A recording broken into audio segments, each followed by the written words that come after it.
Ilke, dat was het live commentaar. Dus dan laten we gauw zien naar het wedstrijdverslag. Oké. Die skippers die moesten je oer-eerste bandjes zo wat in de kont sieren. Doet ze op die skippers sieren van de traditionele start op wijn naar de Pikmar. En er waren 2 man die hier hul oer-eerste bandjes in de kont. Want ja, in het 10 daar moest je lavjerje en dat wie hul dreeg. Dit is Jacob Zwerver, de nieuwe skipper van de hele mannen.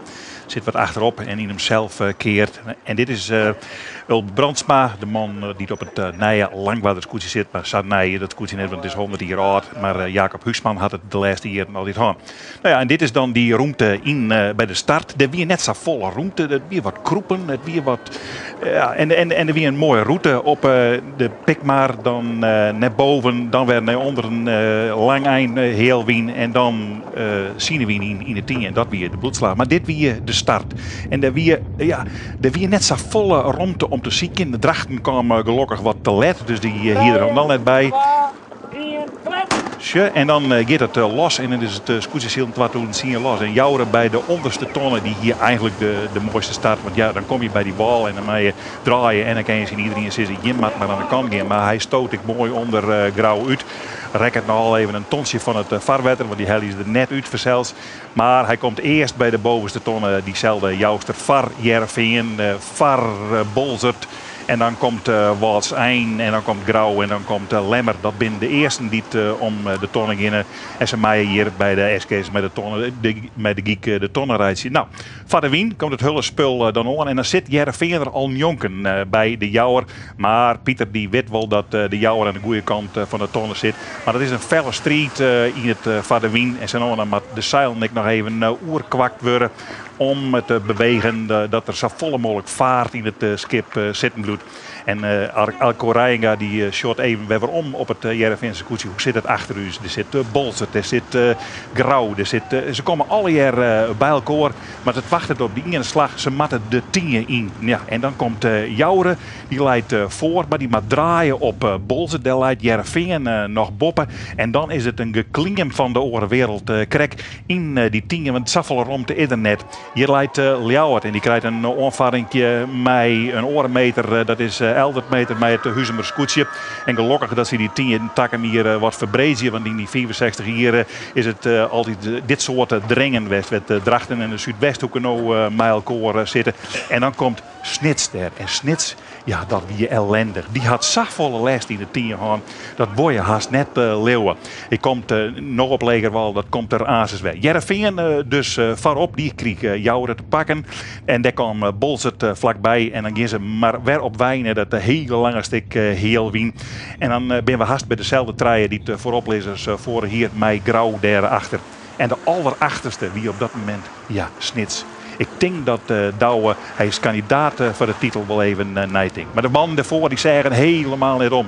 Die gaan echt even terug in richting de 10. En Jouren moet er eerst 1 keer achterlangs.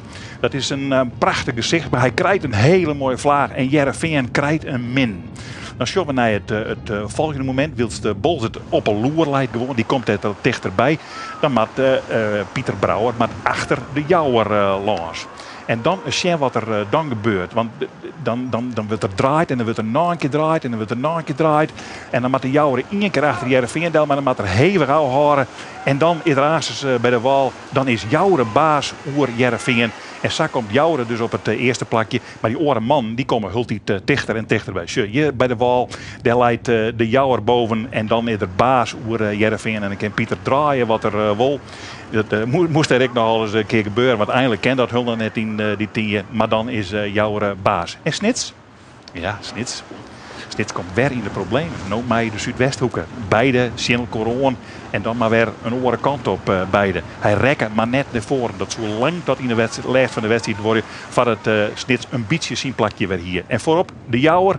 En dan daarachter Bolzert. En daar weer Grauw kwam. En daar weer Jereveen. Al je deun bij elkaar. En Douwe Visser die shot op het Grauwse scootjes even naar wat ze er bij Heerenveen doggen. En Heerenveen shot even wat ze bij die oren doggen. En ze weten dat het laatste stukje door de 10 dat Azen een heel zwier stukje wordt. Want ze zitten al nog heel dicht bij elkaar en dat bloedt een keer zo. Nou, dan die 10 maar weer eens een keer in. Laatste keer. Bijn Kramer die shot is even met Jouren. Zullen we die kant dan maar uit zo heug mogelijk de 10 komen en dan het Sjen terug te komen. Daar komt de Bolzert achteraan en die zit er deun bij. Die had een beetje ondingen van Grauw en van Heerenveen en die zit er deun bij. Maar Jouren die bloedbaas in de 10. Ze draaien en ze draaien en ze draaien. Het is de keer dat het echt heel bot in de wind wie met de scootjes. Maar Jouren die bloedt voorlopig baas. Heerenveen komt net dichterbij en Grauw komt ik net dichterbij. Ze blijven gewoon, dit zijn de nummers 1, 2, 3 en 4.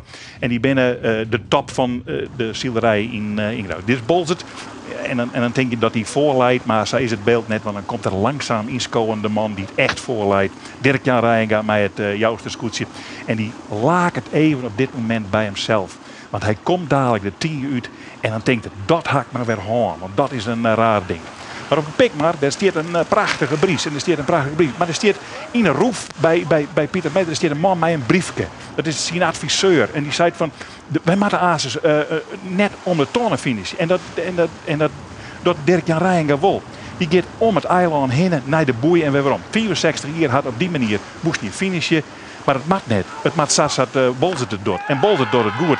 En die worden dus gewoon eerste. Wils Grauw en de Jouwer nog altijd op dat eilandje zitten. Wat binnen die man verskworrende bleed. En dat is ook wel logisch. Want ja, die hadden de hele wedstrijd twaalfde treden geweest. Ja, en hier ben de beide verslijnen man Grauw en Heerenveen. Heerenveen zegt het naar wol. Komt hij al of net voor Grauw oer de finish? Nou, dat is net duidelijk. Dat Maat Azes de uitslag maar even uitbiezen. En hij, ja, ze sjouwen eens even op het papiertje. En hij slaat in volle woede er op het helmhout. Dirk-Jan Rijenga. Want hij weer de man van de wedstrijd. En hij had hem helemaal verlen.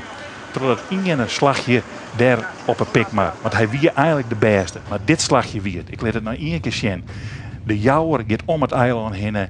En Bolzert gaat op wij naar de finish. De winnaar van Grauw. Het wedstrijdverslag met het commentaar van de Joert 60 hier worden. Ilke Lok. Dan nou naar de uitslag even op kaart. Pieter Meter dus op 1 met Bolzert. Dan Douwe Visser met Grauw van het Heerenveen. De Jouwer, de Lemmer, Woordzijn van Ipe van der Meulen. Ljouwert, Jappie Meter op plak Zongen. 8e Jennewoord. Dan Snits, Douwe Visser op het 9e plak. De hele mannen, het 10e Langwaar, Olve, Zuidwesthoeken. Auke de Groot op het 12e plak. Drachten, Albert Visser, 13e. En Huzem, 11 meter op het 14e plak.